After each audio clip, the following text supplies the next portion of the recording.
go. Here we go.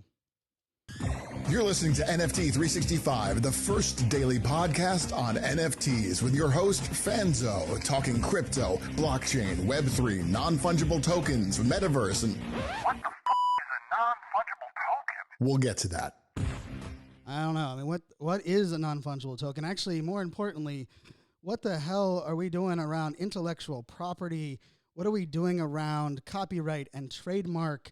And this term being, CCO that is being thrown out there at the moment. And it's been out there for a while, but it's been all over my Twitter feed for the last, 12 or 14 hours or so. And we're going to break all that down. We're going to talk, and I will just tell you, this is like it's kind of like a hidden podcast episode here because I have a background in open source with the U.S. government and software that dates back to 2006 and some of the things that I've worked through in this space. So this is a topic I'm very passionate about, but I'm going to implore you to have an open mindset because I'm more so passionate about the overarching themes and what some of these dominoes mean than arguing about right or wrong or what makes the most sense in certain arguments or certain places. And for those wondering, I didn't immediately put a moonbird on my shirt that, if you're watching the video here on YouTube, this is not a moonbird shirt. This is actually a Hootsuite shirt. And it's actually just pure accident. I somehow got the second round of COVID and I couldn't sleep last night. So this is the shirt I just happened to put on. And so we're going to talk a little bit about moonbirds, what Kevin Rose announced as well. But before we get there, we are sponsored by the Crypto Business Conference. Crypto Business Conference is a conference for those that are trying to level up on everything from Web3 to NFTs to metaverse to crypto coins. And of course, if you are a small business owner or entrepreneur, this is the conference for you. Definitely check it out. I'll give you some more details towards the end of the podcast. Now, we've been doing some throwbacks on mints and, different, Mint 365, all these projects that we're minting out. We have 98 days left. Yesterday, we minted the Care Bears. And I just wanted to share, the thing that we were doing differently, or what I decided to do on this one, was, with Care Bears, you mint a pack. So it's like a pack of baseball cards, but there's only one inside of it, of course. And so some minting experiences, like blockchains like Wax, this is just common practice. Wax, you get a pack, you unlock it, you reveal what is inside. Most NFTs, there is just kind of like a static image, and then there's a reveal. But what I decided to do is rather than reveal the Care Bear underneath the chest that is in the NFT that we bought, I decided just to keep it not revealed. So whoever purchases the mosaic on November 11th of this year, and they get access to all 365 NFTs, they'll actually have the option. Do they want to hold on to it being not revealed? And I've shared this before. I really love the gamification that kind of exists when we start to think about things. I mentioned the Matrix, right? Do you take the red pill or the blue pill? Well, I like the option of not taking any of the pills and just holding on to one that still has that variable at its disposal. So that's what we did yesterday for Care Bears with Recur. And the Recur Pass is one of the ones that we are actually going to have Zach from the founder of Recur on the podcast upcoming. So we're going to break down a little bit more around Care Bears, around Rugrats, and around the upcoming everyone's favorite Hello Kitty, which I think probably my daughters might be more excited about that than anything else. But I'm pretty excited about, of course, the Care Bears. And anyone that listened to yesterday's episode heard that. But with that all being said, over the last 12 or 14 hours, and I just want to set the stage, but I can just promise you this whole talk isn't about what the Moonbirds did or Moonbirds didn't do. It's more about this entire premise of the Creative Commons 0, which is the CC0, which is what we're going to refer to. But just to qualify, this is not financial advice. I definitely recommend do your own damn research. And I also just say, just out of the gate, none of this is one size fits all. And I think that actually makes this partially the most complicated because, the fact that we still think of NFTs as one size fits all, hey, this project did it this way. Why is this project doing it differently? Well, last time I checked, I haven't found, pretty much any projects that are identical, right? I remember people talking about, CryptoPunks and Bored Ape Yacht Club being so identical. Well, they weren't even close to identical before Yuga Labs purchased CryptoPunks, because for anyone that doesn't know, CryptoPunks, as far as intellectual property rights, the only thing CryptoPunks holders had was they could use their CryptoPunk as a profile photo. They could not build other NFT projects. They could not make a brand. They could not build a product business. And of course, with Bored Ape Yacht Club, we've seen things like Bored and Hungry, which is a pop-up restaurant. We've minted some projects here where it's the Bored Breakfast Club, which does coffee that is using the Bored Ape logo. And I say all of that because the idea of like what CCO is, or, the role of intellectual property in this space is not like a new argument, but I think there's a lot of assumptions that we've made or we've been, let's just say, neglecting in this space. And I will just first kind of clarify, I am guilty. I am guilty in the fact that, I talk a lot about the fact that the blockchain as a whole provides digital ownership. But really, the word ownership is probably part of the problem, because we shouldn't be actually referring to it as digital ownership, because what does really ownership mean as a whole? Excuse me, this COVID just keeps coming up. As a whole, because ownership, the premise of ownership, and I'm going to get to this whole CCO, I'm going to explain what I mean, but do you have to own something? Do you have to have your physical hands around something to technically own it or trust that it's what you say it is? And funny enough, for me, this was a huge topic of mine back in 2010, 2011, 2012, because I was helping companies move from on-premise technology into the cloud. And one of the things that I heard all the time was like, well, Brian, if we're buying the, cloud services, like, how do I touch it? How do I know where it's located?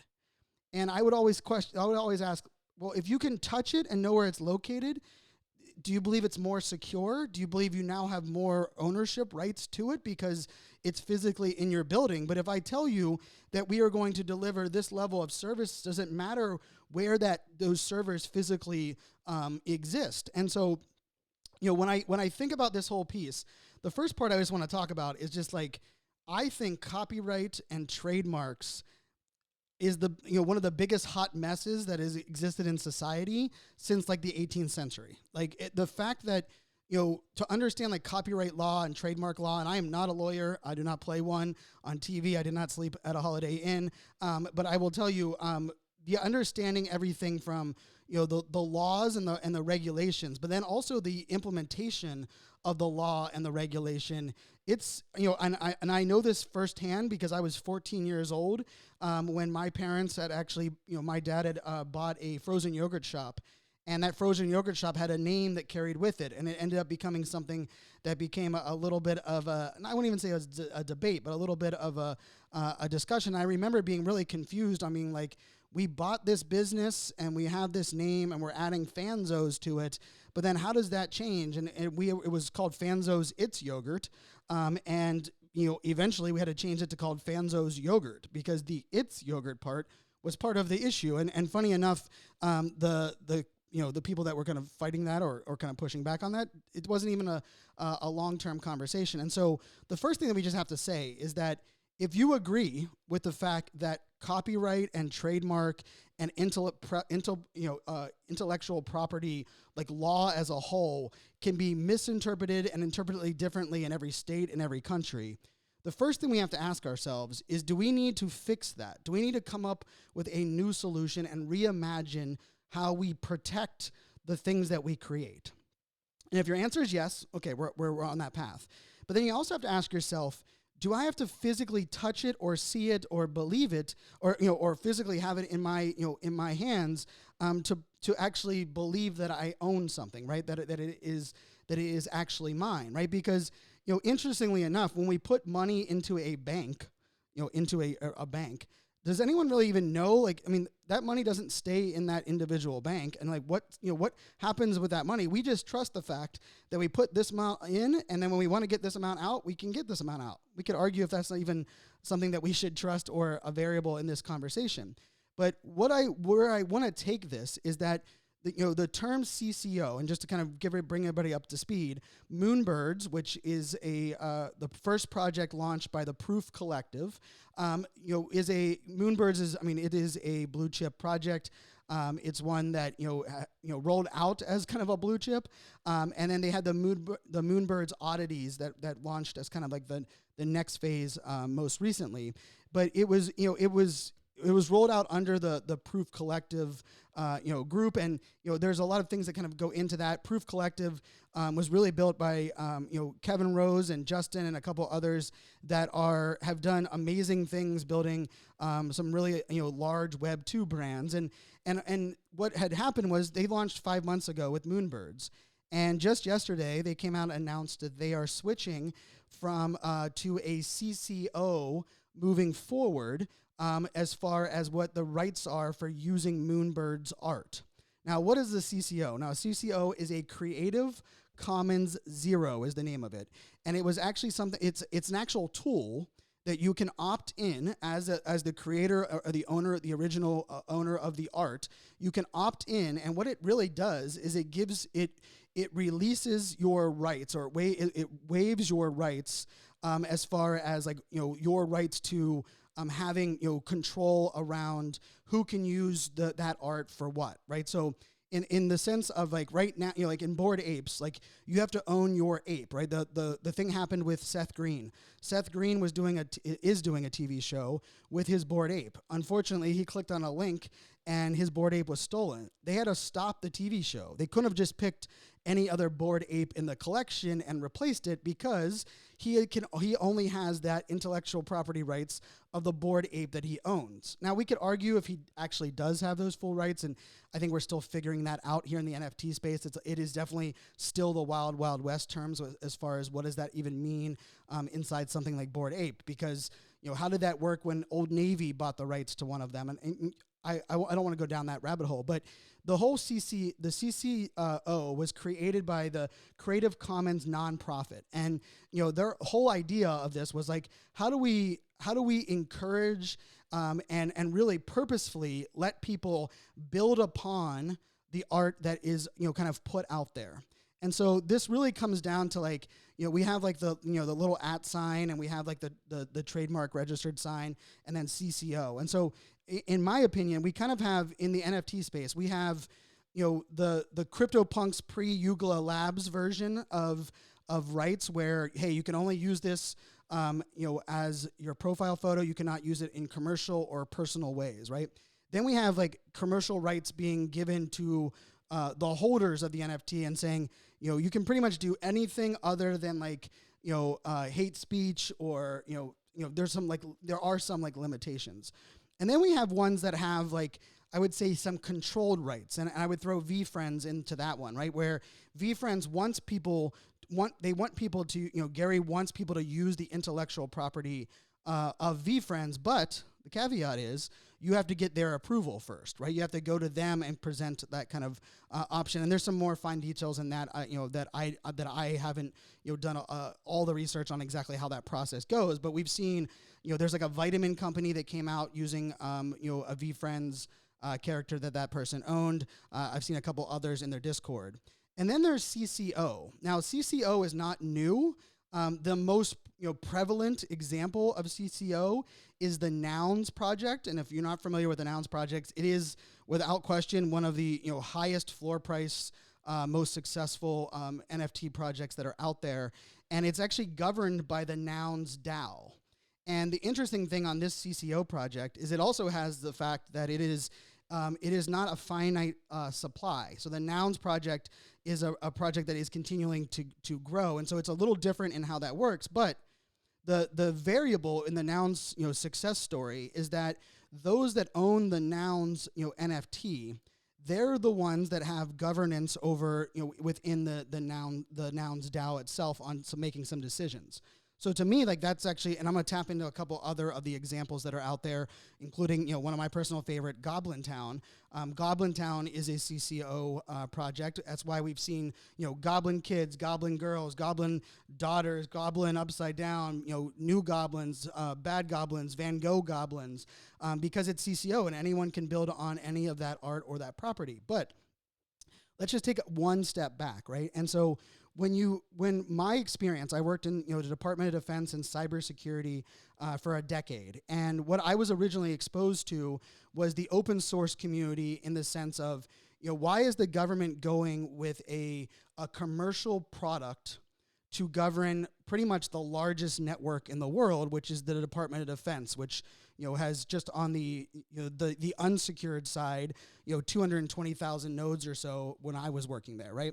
And the question became like, why would we not want to open source and allow others to build upon and use the code that we're leveraging so that we can all kind of continue to innovate? Now, the flip side of that, and I know for some people, they're like, wait a second, if anyone can use the art, why the hell would I own an NFT? Well, that also came into the open source world because they would say, well, if we are putting out the code that we are all using, doesn't that give the hackers and the haters and the copycatters the ability to just take what we built and use the exact same thing? And so these arguments make sense, and they've been around for a long time. But one of the things that we have to start to look at is like this idea of what truly is, and I think this is where, like, to me, where this bigger argument comes in. But before I kind of step away from the Moonbirds conversation, Moonbirds 5 months in, Kevin Rose, put out the tweet. I have the tweet up here in front of me now, and he pretty much just laid out like some of the the components of what they're doing, and they said that Justin and Josh, the other two co-founder and president, the three of them decided to set Moonbirds and oddities free and embrace the CC0 movement that allows any and all modifications to what were built. In this new future, true ownership will be dictated by what is recorded on chain the way it should be, not by recorded house by a government or a corporate entity. And then it goes on to say the authenticity of Moonbirds will not come from lawyers enforcing trademarks, but rather be proven provenance and single source of truth via smart contracts. And so this came out on Twitter, and I will just tell you, there are people on all sides. Now, the first thing I just want to put out there is we have to be very careful where people's biases are coming in when they're making comments and thoughts on topics like this, because I talk about this a lot, but depending on how people feel about Moonbirds or Proof Collective or Kevin Rose and team, a lot of times we don't understand that, but then we see somebody that we trust, and we're like, oh, that's someone that we trust in the NFT space. I can't believe they have that stance. Well, we might not know that when Proof Collective rolled out, there are a lot of people that were bitter, that were, let's just say, Web3 influencers or crypto OGs that were pissed off because they weren't on the allow list, and they've been bitter and hoping Moonbirds would fail from day one. There are also others that are purists that are trying their best to hold on to the good old days, and they don't like when new people come into the space, or they don't like the way new people come into the space. And I understand all of that, right? But the evolution and the change and what this whole kind of world represents, you're gonna have to get used to the fact that we might disagree on how others are doing things within this ecosystem. But if we believe in some of the same decentralized principles and the idea of co-creation and really where this is all moving forward, then we have to also, give up some of these things that we were, kind of stuck in. And so that to me is like, I was clicking on some profiles and I was like, I knew before I looked at a couple of people's Twitter accounts, I knew that they were going to bash this news based solely on, I knew that they are bitter that they don't have a Moonbird or they weren't included in that project. So I'm just putting that out there. Now, there were plenty others that have very strong stances on all sides. Some of them are Moonbird holders. Some of them are not Moonbird holders. In full disclosure, I have not owned a Moonbird. I have not owned a Moonbird oddities. I had the opportunity to purchase a Proof Collective pass when it was under 3 ETH. And unfortunately just decided at the time that I wasn't going to pull the trigger. That goes into one of those what the hell was I thinking boxes. But I have no skin in the game. Zero skin in the game that on the project. What I will say is that I believe most of the discontent around what Moonbirds did is that it is 5 months after the project launched. And there are people that are making the argument on one side that are saying, why did the 3 executives of this project make this unilateral decision? If we are all owners by holding a Moonbird, shouldn't have this been something that the community had voted on to decide if they wanted to move CCO? That argument is also kind of built on the fact that if people bought their Moonbird believing that they were going to leverage and use the intellectual property as like the main, let's just say the main utility, then they kind of feel like they've been duped, right? Because they bought something thinking it was going this way, and now they've changed. Now, the truth to this all is there's a difference between what is ethically or morally or what they should have done and then what they could do, right? They have every right as the founders and the originators of that smart contract to make this change and make this pivot. Now, should they have kind of opened this up to the community and allowed it to be more of a vote?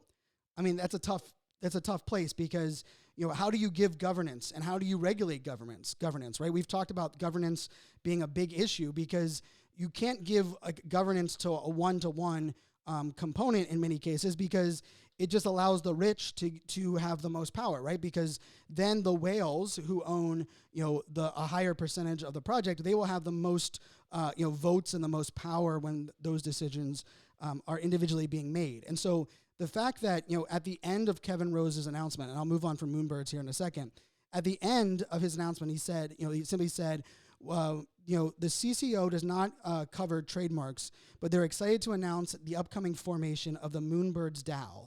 This DAO will oversee licensing of Moonbirds and oddities names with the primary goal of encouraging general commercialization while preventing scams, hate speech, and violence.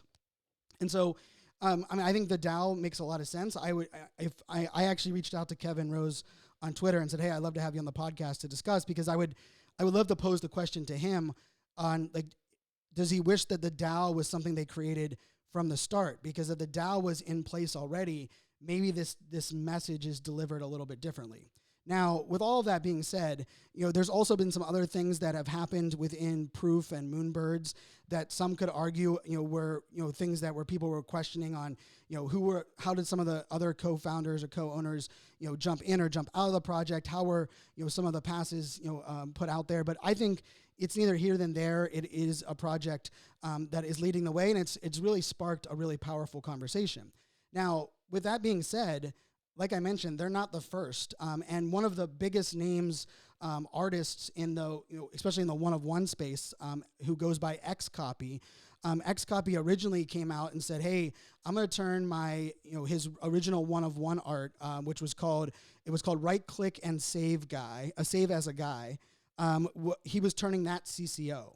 And then eventually, more recently, he actually announced and said all of his art is now, he's now, activating it all as CCO. And so what does this all really mean as a bigger principle or, view? And so, I tap this back to kind of like the Microsoft and Linux days, right? Most people aren't familiar with Linux, or maybe if you are, you probably lived in my world, where Linux is an open source software, right? Where they shared openly and anyone could help build on top of or take and build their own versions of that software. Microsoft was the opposite, right? Microsoft had no one knew, you didn't have access, and they sure as hell would take you to court if you tried to build upon or copy without their permission with what they were actually building. Now, if we take a step back and we think about what this podcast was built around, it's a simple mantra that we have here: we are greater than me. And so if we truly do believe that together we are more powerful than each one of us individually, it would almost make complete sense for us to move towards a CCO model where we are not adding that really this massive exclusivity limitation. And what I mean by that is, traditional art since the beginning of time was really just the rich people that bought things from artists, and then they stored them in the back room or in their bedroom, and really nobody saw it, right? And then eventually these things like museums came up, where people would own art, but then they would put it on display, or they would allow a museum to put it on display, but they would still be the owners of said art. Now, if we way fast forward, we also just have to recognize that we've also lived in a world where artists have been stolen, stepped on, taken advantage of, and not been, paid their dues or given, really the rights and the financial aspects that they've rightfully deserve, right? And a lot of that had to do with the fact that, the starving artist, right? And the artist just sells what they've created to make ends meet, and then that person can then make that art valuable by spreading it and making amplifying it, and unfortunately that original artist does not get anything in return.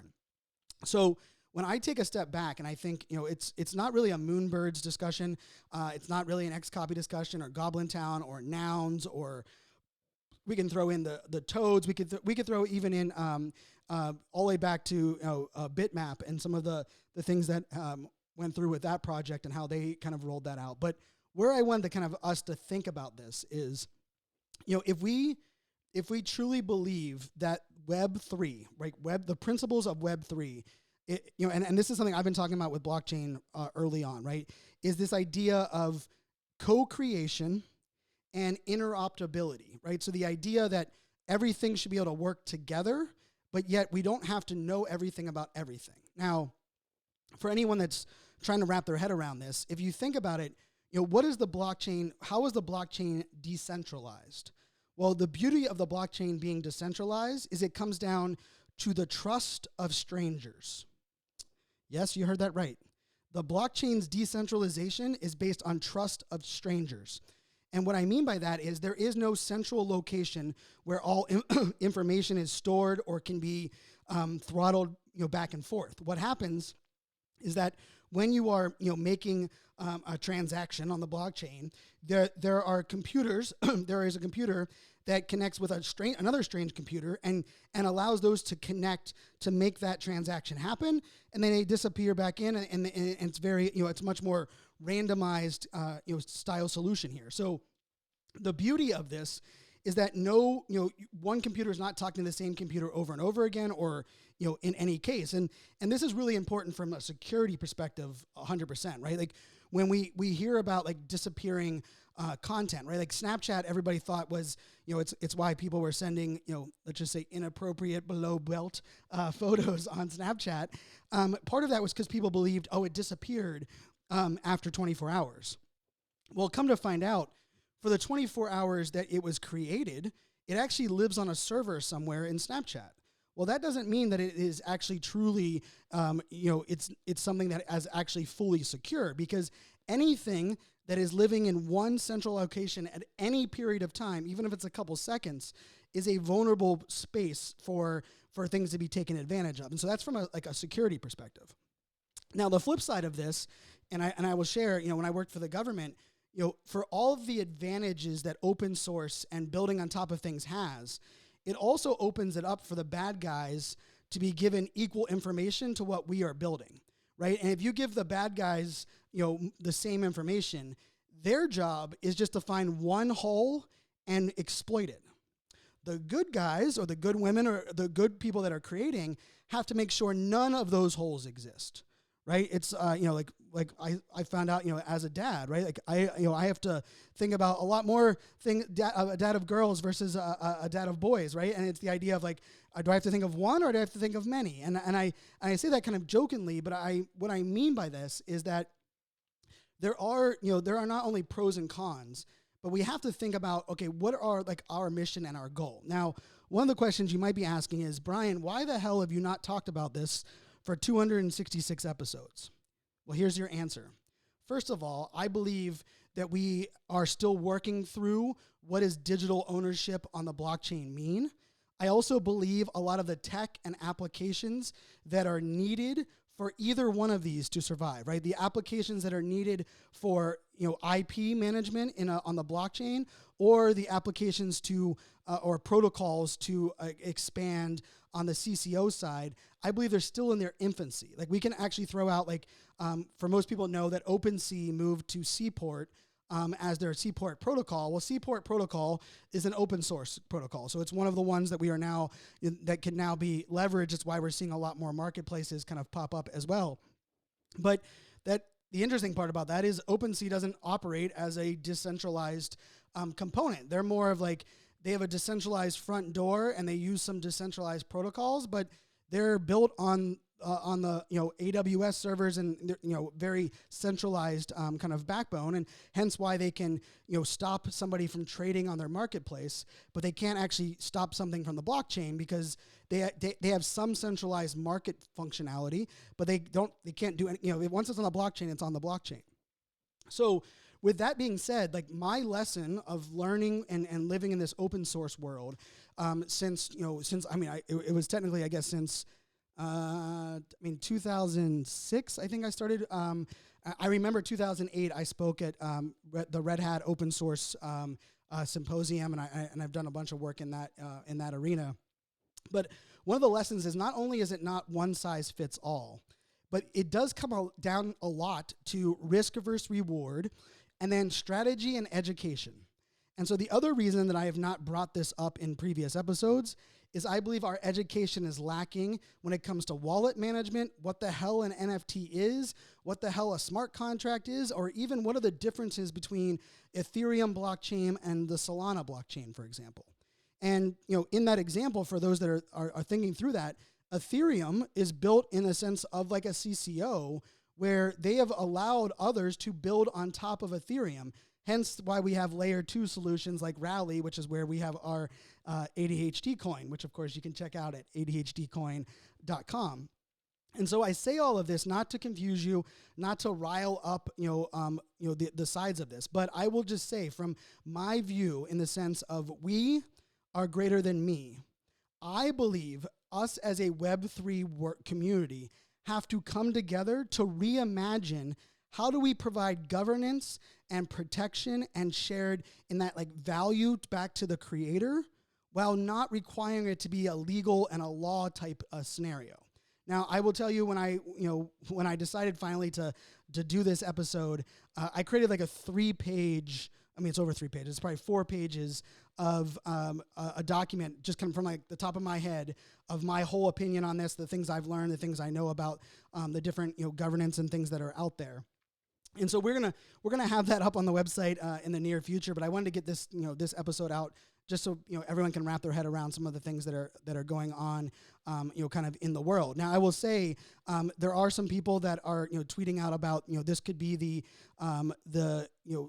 let's just say it could be the CCO summer, where last year was the DeFi summer, or 2020 was the DeFi summer. This could be the CCO summer, where we are moving much more towards this kind of view. But I will tell you, there are a lot of people that that are really one side or the other in this discussion. And here's the truth: if you are looking for 100% rights on this issue, I don't believe we will ever move forward in a way that makes a difference in this world. And unfortunately, I don't know how confident I am that we can move past a black and white world right now.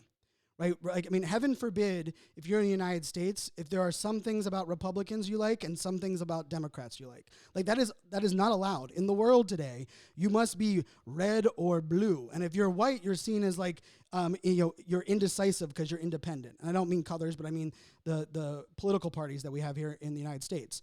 But let's face it, a lot of people are very black and white in a lot of different hot button issues.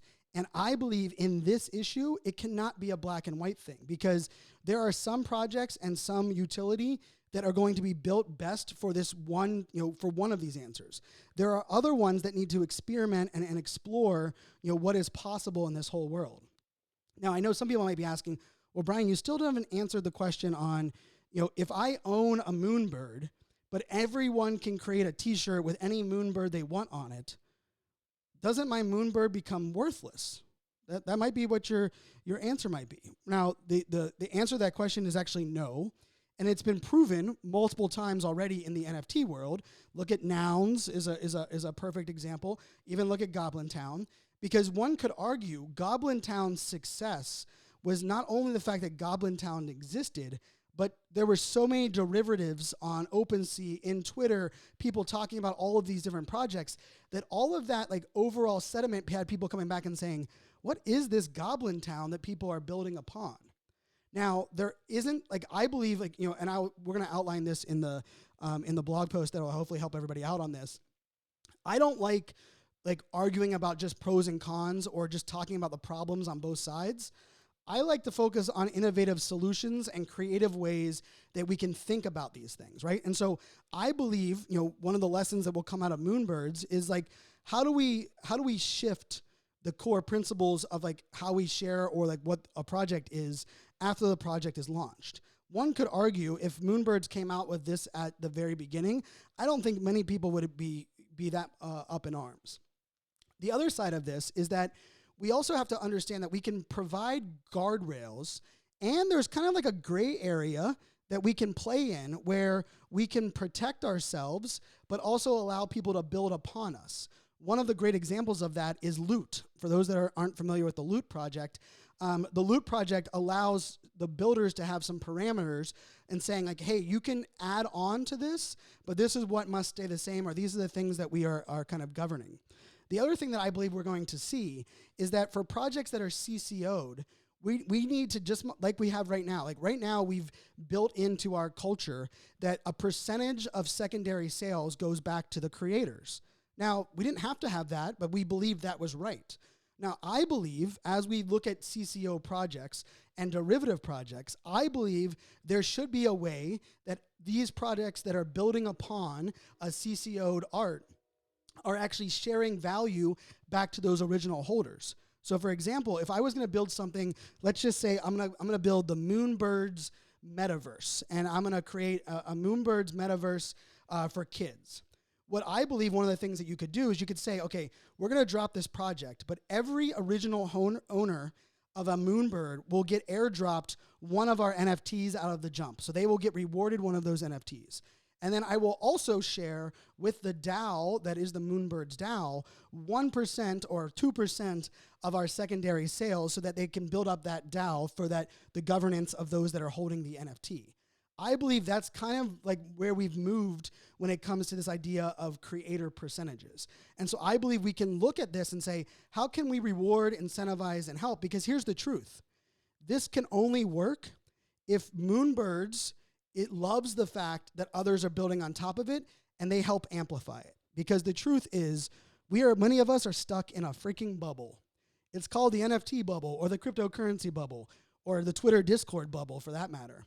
And the truth is, for us to truly, get these brands and these businesses and these projects out to the masses, it can't be done by just a couple people on a team or 10,000 owners, right? It has to be something from like an adoption perspective. And if we want to sit around and wait 50 years like Disney, well, then we're no better than like the Web 2 solution. So I will wrap this by saying, hopefully I've opened your mind to kind of understanding, CCO is really just the idea of giving up the rights to the actual art and allowing anyone to build, commercial or personal, value with the actual art. So anyone could take a Moonbird, even if you own a Moonbird with a hat, you could build something with a Moonbird with a crescent moon above it, and you could build, a product or a service. You could launch a podcast with that as your logo, even though you don't own that individual NFT. But the piece of this that the other side of this also argues is like, well, then there's really no IP. Actually wrong. If you build a backstory or a derivative version of that, well, you can then have the IP rights around your version of it because you took a CCO'd piece of art and you created your own version of that, which then you can build protection around that as well. And so I am a big believer in the power of this moving forward, but we have to understand that A, we have to reimagine what ownership looks like. B, we have to also recognize that a lot of the applications, protocols, technology does not exist yet. But how do we make it exist? We need projects like Moonbirds that are now going to excite developers around the world to build, additional protocols and applications that make some of this actual activation a little bit easier. And then the last thing I will leave you with is I freaking love early adoption because this is what it's all about. It is about, collective debate and deciding, as a culture, what does this all mean? Because let's face it, a lot of the culture things that live in the NFT space are just things that we copied or borrowed from the crypto world. And I, for one, don't love everything that the crypto world stands for or what the crypto world was built upon. And if you do, I challenge you, go watch a show on HBO Max called The Anarchists. And it gives you a taste inside of that crypto world. I love the show itself. There's a lot of the principles, some of the principles of that show I love. But the insights into the crypto world, it's going to blow your mind. And so I believe the best thing that can happen of this is collaboration, a little bit of competition, and hopefully a collective view on if we believe decentralization, we understand the principles of Web3, then we must figure out how to reimagine the ways of the old so we're not stuck dealing with this ridiculous area of regulations through trademarks and all the nonsense that exists today. So hopefully that opens kind of your mind to what's possible. We of course will get the blog post out there. As you can tell, I'm very passionate about it. I'm sure I'll be talking about it in some Twitter Spaces in the near future, and I would love the opportunity to talk to some of the founders of some of these big projects that have deployed it, because I would love to ask them some very poignant questions, because I have a lot of history in this open source space, and I think there's a lot to learn, and there's a lot of questions to ask. Finally, of course, we are sponsored by the Crypto Business Conference. You can check out the Crypto Business Conference I just hit the wrong button on my video. It is at socialmediaexaminer.com/NFT365. I'm super excited for the event, and I'm actually excited to have this type of conversation around some of the networking tables, maybe in some of if you come visit our booth at the event. And I'll probably mention something about CCO in my keynote on day 2 at Crypto Business Conference. So hopefully I will see you there at that event. Definitely go check that out. It's going to be a heck of a lot of fun. And finally, I will just say, remember that we are greater than me. But the first principle, the first step in that mantra is that you must first become and work on being the best me that you can be. If some of this was over your head or some of this was too much, and you're like, Brian, I'm confused, there's a hashtag we use. It's called DYODR. Do your own damn research. Go out there and Google. Go out there and research. Go out there and ask people's questions. Post tweets to Kevin and see what they say. I really do believe that we can learn, we can listen, and we need other people's opinions and views. We need you to poke holes in some of these philosophies, because that's really truly the only way that we will innovate. But I believe the future of innovation will be powered by open collaboration. So until tomorrow, my friends, make it a great day. Cheers.